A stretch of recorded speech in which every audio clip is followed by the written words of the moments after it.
That schism about how do you view human nature as well. The human nature schism, are we inherently good and wonderful beings or inherently flawed and evil demonic beings? When in the truth of the matter is, we're neither. Those two conditions are just that, conditions. They're not our nature. Our nature is that we are programmable such that we can become either of those extremes if we're programmed well or badly. So when I was looking for an image to represent anarchy and anarchists, I didn't see any good ones because they give you these utterly ridiculous concepts of anarchists are people that are all about creating chaos and damage in society. Okay? You look up anarchy on Google Images, anarchist on Google Images, you'll get the so-called black bloc, these children that are nothing but communists in disguise, okay, who think that communism is anarchy, all right, because they've read the absolutely polluted writings of Karl Marx and Frederick Engels, etc., okay, and advocate, yeah, well, let's take everything, give all resources into the hands of the state. We'll magically be free then. And then they think anybody who disagrees with them is a dyed-in-the-wool, crony capitalist that believes money is the solution to everything, and human greed should see no bounds, That's why people have a hard time with my work. I don't believe in any of it. I'm out of the mind control, out, 100% out. All of those systems do nothing but lead to control and slavery. Okay? And that's what other people need to get out. Out is the answer. Out is the solution. Get to the outside of that so you can see it from the outside for what it is. Something that destroys human innovation, creativity, freedom, love, etc. That's all those systems do. That's all they ever have done. So when I was looking for an image to represent a real anarchist, I didn't want to be too egotistical and just put my face up there, or some of my other friends who are also real anarchists. I saw this meme on Facebook and I said, yeah, that's it. Christ, the ultimate spiritual warrior, the ultimate anarchist. And again, please don't fill up my inbox saying, don't you know all about astrotheology? I could write books on astrotheology. I probably may even do that in the future, okay? I get it's allegorical. I get there is doubts to the historicity of the actual historical figure, and I don't care because it's the message that matters. Who was Christ warring against? He was warring against the established religious institutions of his time, the Pharisees and Sadducees. Okay? When he put out works that went against their so-called law, okay, there was a big uprising against his word. Then the banks of the day became involved because when he went to the temples and they were charging ridiculous interest rates on temple coins, preventing people who actually wanted to go to the temple and worship, they couldn't. So then he freaked out in the temple and turned all the bankers against him. And then who ultimately did the crucifixion? The state, the Roman Empire, which was the police and military of his day. And people in the actual religion who say they're into the scriptures can't even read them and see the institutions that this being was warring against was religion, money, and government. They can't even see that when it's right out in the open in their face. And these are the things they put up on a pedestal. It's a joke and they're fake-ass Christians. Okay? It's called looking at the exoteric, the outside, and never getting into the deep, fundamental, core, spiritual, and moral truths that lie at the center. Because they're too concerned about all the trappings,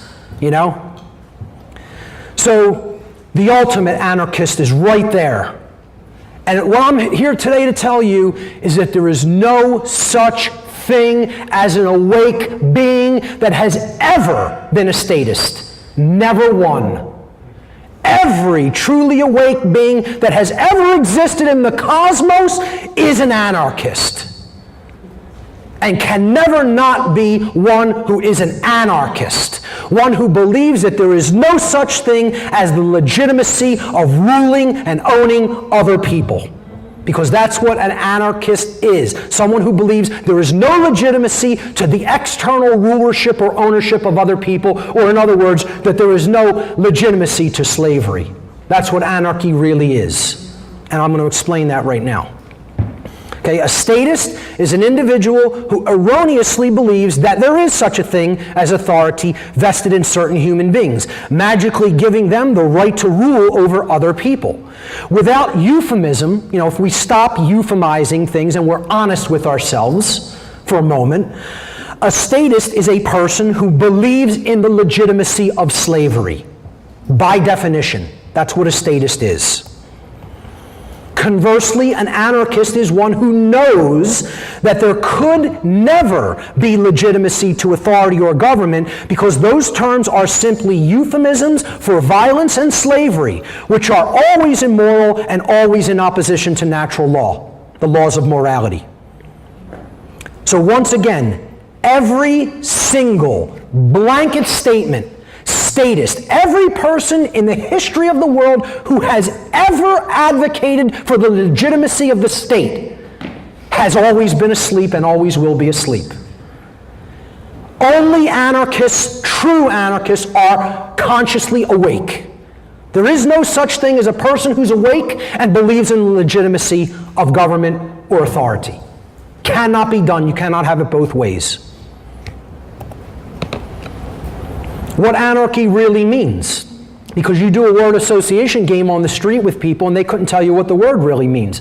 See, this is how mind control works, folks. Like I said, the obfuscation of the definitions of words by endless repetition. Again, here's my pen/laser pointer, okay? I kept telling a child from the moment they're born, this is a spoon, this is a spoon, this is a spoon, this is a spoon, and kept repeating that over and over and over and over every day of the child's life. Putting a pen in front of them and saying, that's called a spoon, that's called a spoon. The child would eventually believe that that object is a spoon. They would use the word spoon to represent the object that is actually a pen.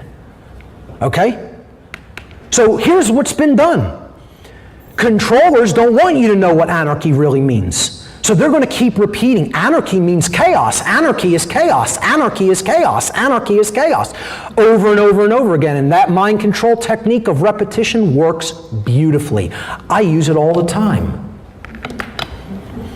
Okay? But for the right reason.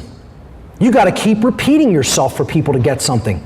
They don't even start to consider it until it's been repeated about 7 or 8 times. It's in one ear and out the other unless it's said over and over again. Anarchy as a word comes from the Greek language. In ancient Greek, a or an, the prefix tacked onto the beginning of a word root, means without or the absence of something that you tack it onto. And then the second part of the word comes from the Greek noun archon. Archon means a master or a ruler. And there's a specific connotation to an archon. An archon is not one who has mastered themselves. It's not like, oh, that person who understands the truth and is in true self-government, they are a master. No, that's not the connotation of the word archon in ancient Greek. Archon meant, we're driving up to the plantation now, there's the master of the house who owns all the slaves on this plantation. That is what archon means in ancient Greek. Okay? So it is the master over slaves, one who owns other people. All right? A ruler over subjects. That's the connotation of the word archon. Now we put them together. An archon, anarchon. Okay, which is where the word anarchy comes from. And it means the absence of rulers, as in the absence of slave owners. Well, if there's no slave owners, then that means there's no slaves. There's no masters and there's no slaves. And that's all the word anarchy has ever meant. No rulers, no masters. The word anarchy does not and never has meant without rules. When people equate, if there's anarchy, there will not be rules, it's a complete logical fallacy.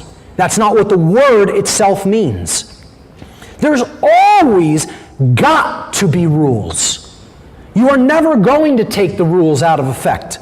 You want to know why? You're not the maker of them. You didn't put them into effect. The creator of the universe did that, and you're not that force. You are not God. Okay? So you're not going to take natural law out of effect. It's always in effect. It's always the supreme force operating in the universe, which is why I represented it as the tarot card of the king, which is called justice in the tarot deck. Justice, the law, natural law on its throne. The truth that will never be destroyed and never be unseated from its position of true authority. That's the only authority. That's it. Anarchy does not mean without rules. It literally means without rulers, without masters. Anarchy means the absence of slavery, or in other words, true freedom. If you told people the root of anarchy is without rulers, without masters, no rulers, no masters, and you said, please, in one word, tell me what that phrase, no rulers, no masters, means to you, 99.9% of people are going to say it means freedom. And yet, you do this word association game with people in your family, your friends, on the street, and they'll tell you it means chaos, which again is the opposite side of that chart about natural law expressions. Okay? How could you start at freedom and arrive in chaos when freedom is order by definition? It brings about order. It's the only thing that can bring about order because it's based in the awakening of consciousness or love. That's the only way you can have freedom. It's based in morality. Anarchy means that true anarchy is understanding that it's not man's law that we need to respect and put up on a pedestal and try to live our lives according to. It's the laws of the creator of the universe that we need to do that with, which is natural law. Moral law, the true difference between right and wrong behavior. Being awake means recognizing the critical importance of both free will and personal responsibility. Two things many people don't want to even acknowledge or look at. And this means having a deep understanding of what moral culpability is. Because when we're talking about responsibility, what we really mean is who's responsible for that having been manifested in the world? And this is another thing a lot of New Agers want to leave out and not talk about. You know, they want to wash right over this or say, oh no, we don't need to talk about who's at fault. It's nobody's fault. Nobody's at fault. Nobody's to blame. Well, there are people to blame. There are people at fault through erroneous, bad thinking, bad decision making, bad judgment. There are people who are to blame for our condition. And I would say everybody who continues to support and condone those bad modalities of thinking are to blame. That's why I say I'm not involved in that process. I'm out of those modes of thought. I don't lend my behavior to those modes of behavior. So I'm not causing those things. Me individually, personally. And there are many other people who are in that condition that through no fault of their own is the world keep going into a state of ever spiraling decay into immorality and slavery. The problem is most people are at fault for that condition because they will not change their thinking. They will not abandon their religions, their false religions. Moral culpability is the determination of who is ultimately at fault or deserving of blame, or in other words, who is responsible for the commission of actions which have resulted in harm or loss to other individuals. The word culpable literally means at fault or deserving of blame, from the Latin noun culpa, which means fault or blame. A dangerous New Age movement deception is that blame is invalid as a concept, and it should never exist. We should get rid of the whole concept of blame. Okay? When people buy into this notion, it quickly descends into the idea that no one is ever truly responsible for anything that manifests in this world. That's what they're really saying when they say, don't judge, don't blame. Nobody's at fault. Things just happen. It just magically got that way. No, things don't just happen. According to law, every effect is preceded by its cause. Things are caused to happen. They don't just magically occur.